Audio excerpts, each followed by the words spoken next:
live and so on.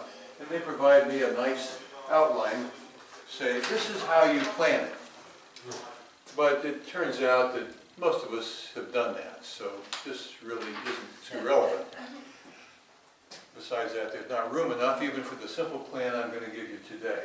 So this is my plan. Like most plans, it's in focus in some places, very fuzzy out of focus in other places, short term in some places, and long term in others. And like everybody else's plans, it continually changes. My plan this month is probably different than my plan next month. So this is my plan as it stands, October 13th, 2018, and Toastmasters requires that I come back in 2 or 3 months and tell you how I did fulfilling my plan. We'll see how that works. I'm sure all of you have had plans dictated by your bosses. Say, we will win 30% of the market for left-handed Bibel features in Germany by this time next year. And you all know how well those plans work out, right? And you have been a little bit irritated when your boss held you to those plans. Well, please don't hold me to my plan, because it's a direction. It's where I'm going, but it's not something I'm going to achieve in any specific timeline. Okay, here's my plan.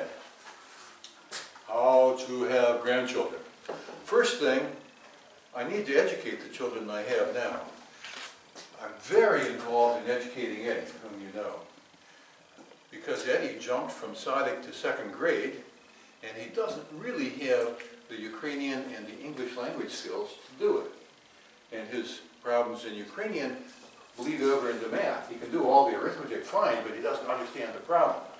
So Daddy and Eddie sit down every night and work on his Ukrainian and math together. And since my Ukrainian is marginal, it's a great learning experience for both of us. So underneath the big goal of grandchildren comes the next one, Eddie's education, and under that comes learn Ukrainian, because I need to keep up with him. And the other thing I need to do is to teach him English. He speaks English pretty well, but he doesn't know the alphabet terribly well, and he can't read and write. So that's a secondary goal. So that's the big thing, is to work with Eddie. And the main overarching goal for this year is to make him self-confident enough that he can study on his own, that he doesn't need me sitting by him. And we're already a large part of the way there, because whenever he can, he says, Daddy, go away, I'll do it myself. And I applaud that. That's the right attitude. Then the other part of his education, vision, this part, is to teach him how to be a real Chilovek, a real person. We had great progress last year. He went from riding with training wheels in spring to riding on a 6-speed bicycle, and he can go any place in Kiev with me. I'm so proud of him. He knows how to use a bicycle. It's so liberating for a kid. Other thing he's done, he's learned how to cook pretty well. He can cook all sorts of things. And he's learned how to make a barbecue. His birthday is next week. He's going to be 7. And he's going to take paper, sticks, and matches and make that barbecue fire for the barbecue. Pretty good for a kid who's just turning 7. So that's the other thing. His education and the other things in life. Then comes subtopic, myself. How am I going to keep up with him for another 20 years? Stay in shape. I used to use, until last year, a vélo-treneur, squirrel machine, which, that's a laugh line. You're supposed to have squirrel machine. Belka machina? Oh, no laugh. Okay, well, enough of that. And I used that until last year, and I got my heart rate up to 140, which doctors say you should never do when you're 75 years old, but I did it anyhow, except I kept catching cold, so I quit. And now I use the bicycle to go to school with Eddie every day, and to go to the market in Livo-Berezhny a few times a week, and to go on excursions. So I'm biking, and I walk a lot. So that's stay in shape physically. The other thing that you notice is that when you get to be my age, people start to get a little bit in the head. My former wife's father, by the time he was my age, couldn't talk anymore. He had Parkinson's disease. So they say that the best thing to do about that is to keep on doing new things. So learning Ukrainian, teaching 6th graders and 7th graders, teaching a 2nd grader, teaching in a school, I'm teaching Eddie, and giving speeches and, reviewing books for Amazon, that's keeping my head in shape. So that's another part of the plan.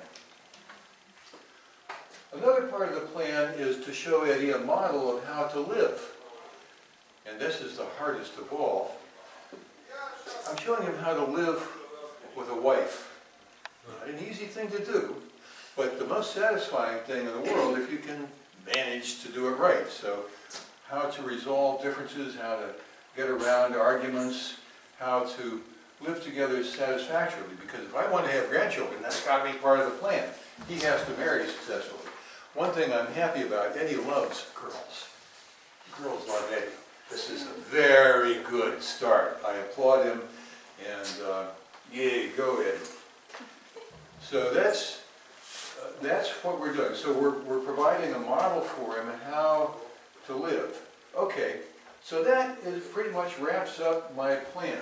Now, as far as the timeline goes, there could be no realistic timeline for any of this stuff. These timelines are for the bosses who want you to market Beetle features. But I'm, just like when I came here to Ukraine, I'm going to do it as fast as I can. Now I want to tell you the first step I'm taking to implement my vision. Tomorrow I'm going to give a speech that I chose that I want to give. I'm going to go to Svaya Rubashka, deliver a speech in Russian about the month I spent with the Kyiv Indians in the Amazon rainforest 14 years ago. That's a subject I really love. What's your subject? Great. That was a very funny speech, I remember it.